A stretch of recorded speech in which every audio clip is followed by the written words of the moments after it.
Hey you guys, welcome back to another episode of What to Watch on Netflix. I am your host, ChaniceTv. So today we are discussing Emily in Paris.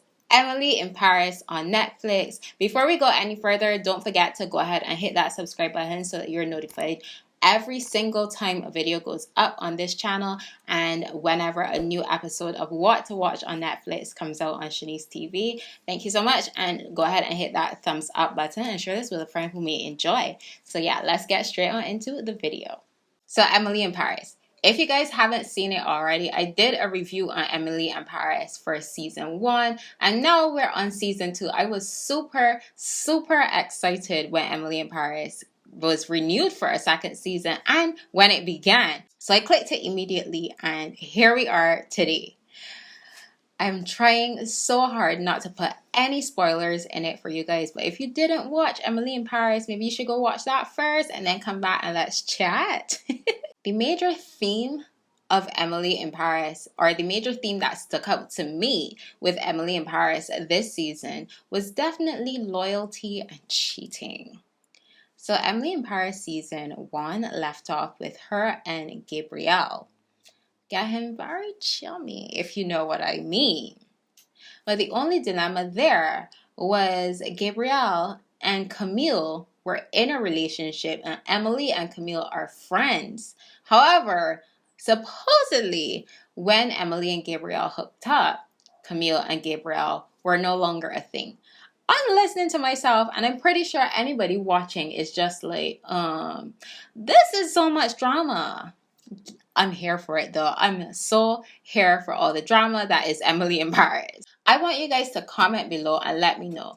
Do you think that Emily should have told Camille that her and Gabriel, they had a little thing?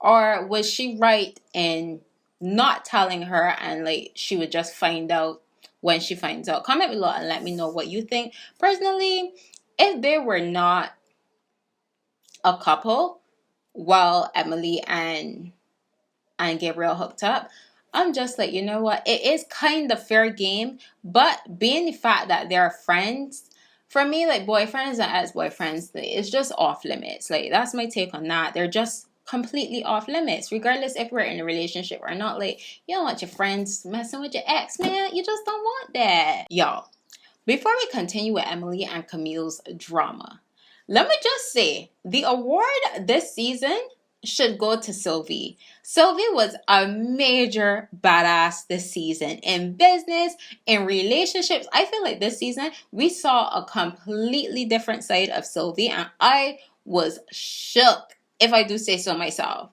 For me, when I first met Sylvie, when I was introduced to Sylvie's character, I was like, this is this old snooty old lady.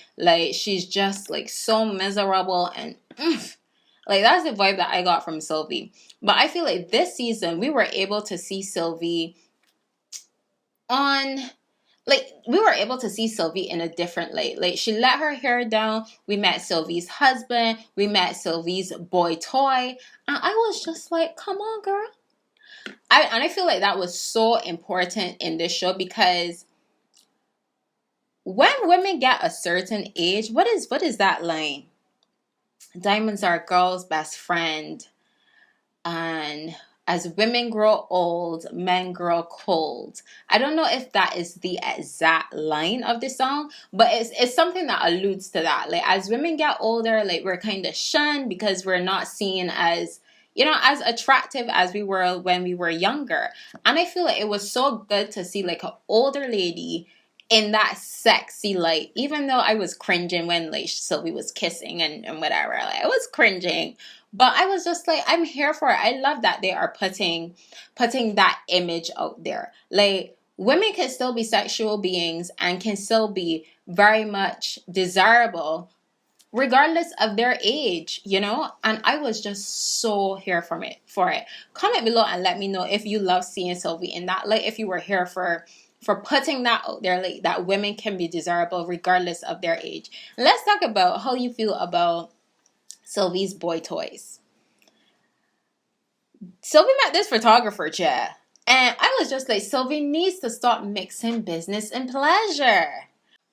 When Emily's boss from the US came to Paris, and she realized that this huge client is still paying what they paid in the initial stages of the business, even though like they're how many years in right now.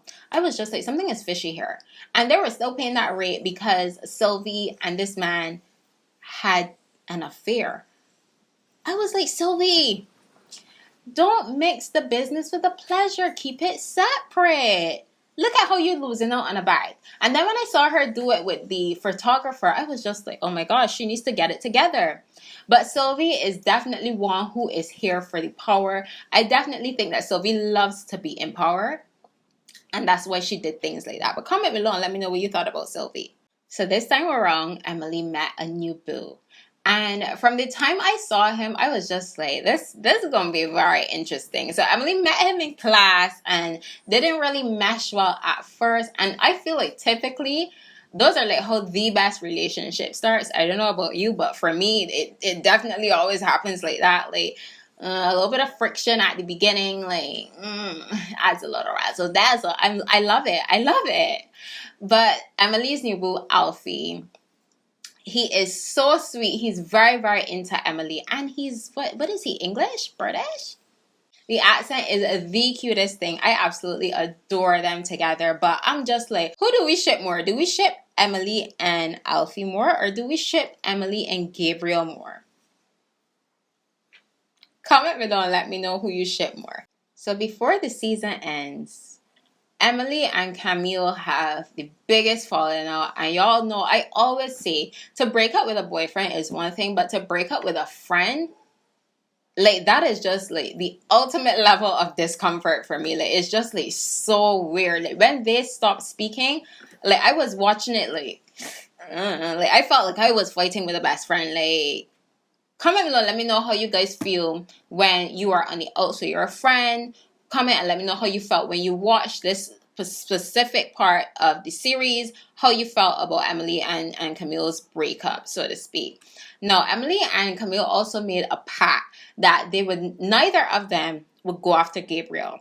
When they made this pact, I was watching it like, this some BS. This some BS right here. Camille is sneaky. She is doing this because she know that Emily has somebody else who she's interested in. So I felt like she was just doing that so that Emily would take her eyes off of Gabriel and focus her sights elsewhere, so that Camille could really focus on Gabriel and, you know, get back into his good graces, so to speak. But if we're really being honest, I don't think that Gabriel was that into Camille. I feel like Gabriel really fell in love with Emily, and Camille was just kind of like old news. Spoiler alert, they did get back together in the end, right when Emily was about to go profess her love for him, and I was not there for that. I was not there for it. I felt like Emily was just going back to Gabriel because they had history, but I felt like her and Alfie could have been so great together if she gave it a chance. I felt like she just ran away from Alfie because he was new. Like I said, she and Gabriel had history, and that's what she was running back to, and I was not here for it at all. I wasn't. But that's how the season ends. I want you guys to sound off any comments down below. Let's chat about it. How are you feeling about Sylvie and her boy toy, and Sylvie's love life being, you know, on screen? How are you guys feeling about that? How are you guys feeling about Emily and Camille's relationship? Should she have told Camille that they hooked up, even though Camille and Gabriel weren't together when it happened? Should she have told him? And also comment and let me know who you ship more. Do you ship Emily and Alfie more? Or do you ship Emily and Gabriel more? That brings this episode of What to Watch on Netflix to an end. Today we talked about Emily in Paris, and I will definitely see you guys in the next video. Comment and let me know what you guys want to see next, and I will definitely get on that for you. Don't forget to subscribe, share, and like, and I'll see you later. Bye guys.